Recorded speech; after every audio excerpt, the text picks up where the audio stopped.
नमस्कार, स्वागत है आप सभी का हमारे चैनल पर। आज हम बात करेंगे भगवद गीता के 14वें अध्याय गुणत्रय विभाग योग के बारे में, जिसमें भगवान श्री कृष्ण ने 3 गुणों सत्व, शुद्धता, रजस, रजोगुण और तमस, तमोगुण का विस्तार से वर्णन किया है। ये तीनों गुण प्रकृति के अंतर्गत आते हैं और संसार के सभी प्राणियों के व्यवहार, कर्म और मानसिक स्थिति को प्रभावित करते हैं। भगवान कृष्ण बताते हैं कि इन गुणों से कैसे मुक्ति प्राप्त कर मनुष्य मोक्ष को प्राप्त कर सकता है। भगवान श्री कृष्ण ने अर्जुन को बताया कि संसार में सभी जीव सत्व, रजस और तमस के प्रभाव में हैं। ये 3 गुण ही मनुष्य की प्रवृत्तियों और कर्मों को निर्धारित करते हैं। सभी प्राणी प्रकृति से बंधे हैं और इन गुणों के अनुसार ही उनके जीवन की दिशा तय होती है।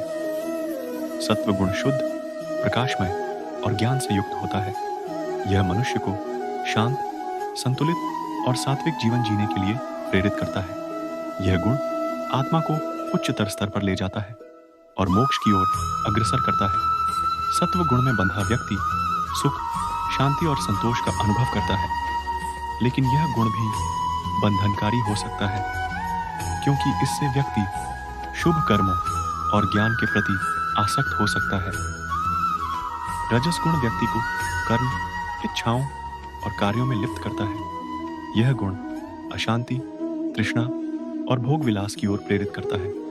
रजोगुण के प्रभाव से व्यक्ति हमेशा किसी न किसी कार्य में व्यस्त रहता है और फल की कामना करता है। यह गुण मनुष्य को संसार के बंधनों में जकड़ता है, क्योंकि यह इच्छा और लालसा को बढ़ाता है। तमस गुण अज्ञान, आलस्य और जड़ता का प्रतीक है। यह व्यक्ति को अंधकार, भ्रम और नकारात्मकता की ओर ले जाता है। तमस गुण से प्रभावित व्यक्ति निष्क्रिय, आलसी और अज्ञानी होता है। यह गुण आत्मा को पतन की ओर ले जाता है और मोक्ष के मार्ग से दूर करता है। भगवान श्री कृष्ण ने बताया कि जो व्यक्ति सत्व गुण में स्थित होता है वह उच्च लोकों में जाता है। रजस गुण में स्थित व्यक्ति संसार में कर्मों के बंधन में फंसता है और पुनर्जन्म के चक्र में रहता है। वहीं तमस गुण में स्थित व्यक्ति नीचे के लोकों में गिरता है, जहां अज्ञान और दुख की स्थिति होती है। भगवान कृष्ण अर्जुन को समझाते हैं कि व्यक्ति को इन तीनों गुणों से ऊपर उठने का प्रयास करना चाहिए। जब मनुष्य इन गुणों के बंधनों से मुक्त हो जाता है, तब वह मोक्ष प्राप्त कर सकता है। इसके लिए आत्मा को स्थिर, निर्मल और भगवान की भक्ति में लीन होना आवश्यक है।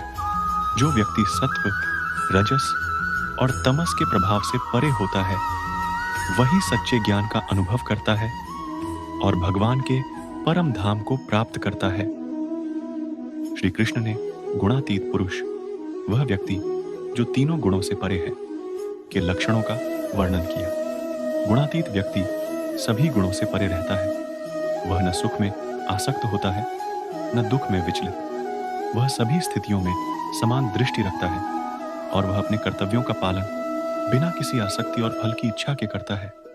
ऐसा व्यक्ति भगवान की कृपा से मोक्ष को प्राप्त करता है। अध्याय 14 में भगवान श्री कृष्ण ने अर्जुन को तीनों गुणों सत्व, रजस और तमस का विस्तार से वर्णन किया और बताया कि ये गुण कैसे व्यक्ति के कर्म और जीवन को प्रभावित करते हैं। इन गुणों से ऊपर उठकर मनुष्य गुणातीत हो सकता है और मोक्ष प्राप्त कर सकता है। इसका मुख्य संदेश ये है कि व्यक्ति को जीवन में संतुलन बनाए रखना चाहिए और भक्ति, ज्ञान और कर्मयोग के माध्यम से भगवान को प्राप्त करने का प्रयास करना चाहिए।